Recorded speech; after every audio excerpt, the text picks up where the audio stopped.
Hello everyone, I'm Mai and welcome to my mellow life.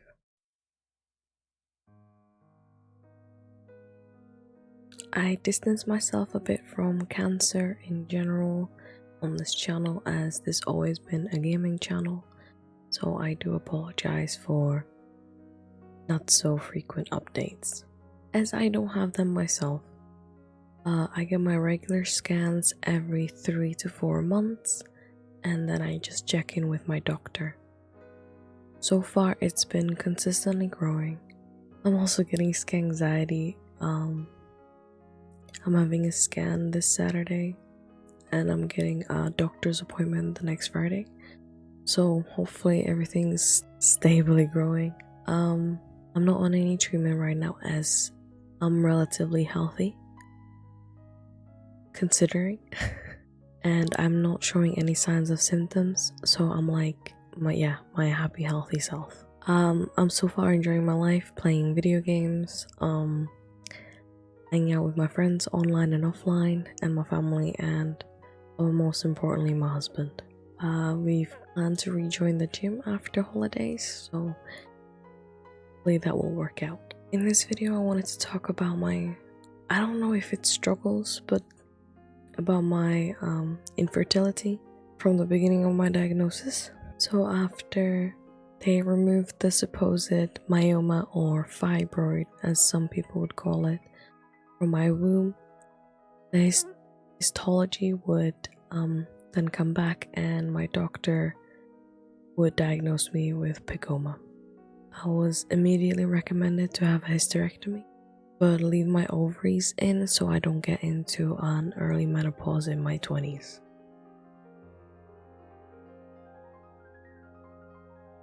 That meant removing my cervix and my womb, so I could no longer have a natural conception if I ever wanted a baby.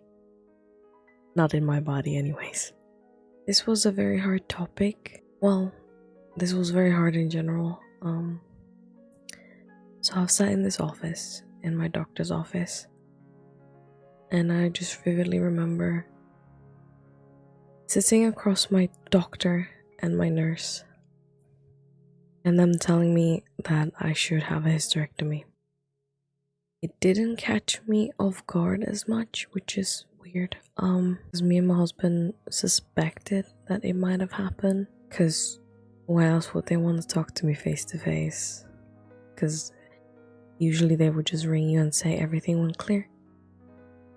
So usually when they want to speak face to face, it is serious. I was very good at holding my emotions back in that room. I was alone.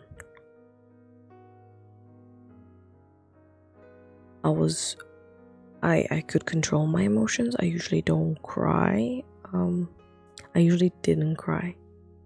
I was like tough. Now I don't care and I just cry whenever I feel like I should be crying, you know? No longer controlling the emotions, I just let them go. Emotions are good.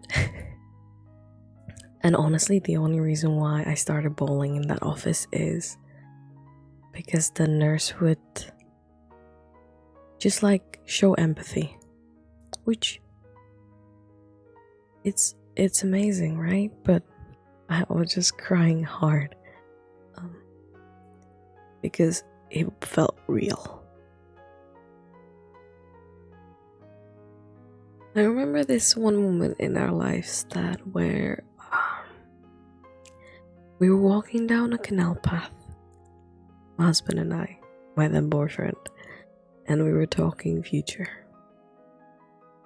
We were talking what kind of house we want. So we would pass these houses and we would like say, oh, this one looks nice.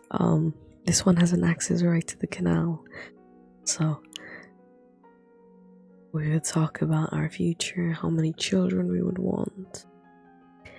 We decided on 1, max 2, because of financial situations, because how many years would it take for us to work in order to have that 1 or 2 children. We wanted to travel before even thinking about having children, but that all we shelved because that would be later in life, and that's that. The first things first was moving into UK and finding a job. That was the plan. I'm super grateful for having someone in my life who could say it's okay and reassure me, help me through it all. I'm very grateful for my husband and that showing me that it's not the end of the world. We can always foster, we can always adopt or have a surrogate, right? When it was surgery time for my hysterectomy, I remember just sitting in this prep room basically with 2 other women, and I just lied to them. I didn't tell them that I'm having a hysterectomy. I think I was giving bad advice from my family to lie. Just don't tell anybody anything. Maybe it came across bad, but it makes sense where you wouldn't share with strangers things. It makes sense. But I didn't like the idea of lying. So from like later on in life, I would just tell everybody how it is. I wouldn't sugarcoat anything. I just have cancer, and there's no cure. And that's all. And there's nothing else or nothing more. I don't need to lie about what's happening in my life, if you know what I mean. It was a very invasive procedure, so I got to stay 2 nights instead of 1 when I had my myoma removed. But the best part, think about it, the best part was I had no longer periods. I no longer had to pay for pads and tampons. I didn't have to use contraceptive pills because I used to be on the pill. It was to manage my periods because I used to have very bad and heavy flow. It was not good. So contraceptive pills really helped me with that. Unfortunately, when I was re-diagnosed in the UK with PEComa, with it being in my lungs,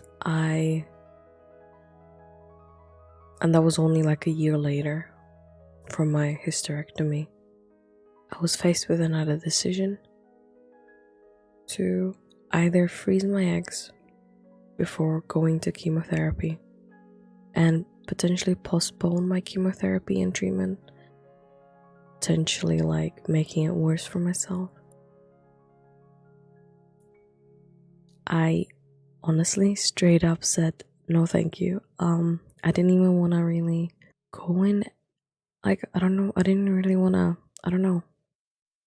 I was accepting of the decision of not having children myself. I already accepted the fact that I wouldn't have children. So I just didn't want to freeze my eggs. I think I heard before that I had sort of a knowledge that it is a painful process, and it is definitely a longer process to retrieve eggs. And I just don't think it's fair, because it would be definitely selfish for me to have children if I know that I won't be here long enough for the child to grow old. That sucks, but that is the truth. I was just okay of not having children, and that's fine. That was my priority. Save my life rather than think about children at that point. I'm happy with my decision. Not everybody will be, and that's okay, because I think that's just natural. Thank you for listening to my story. I will try to post more about my journey with cancer at least once a month.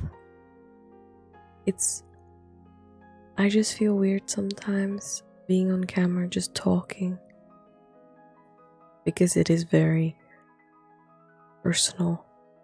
It is a sensitive topic. I know I'm gonna cry. I need to mentally prepare. If you have any stories you would like to share, please do. My comments, my inbox, my DMs are open. I'm sorry you're here too.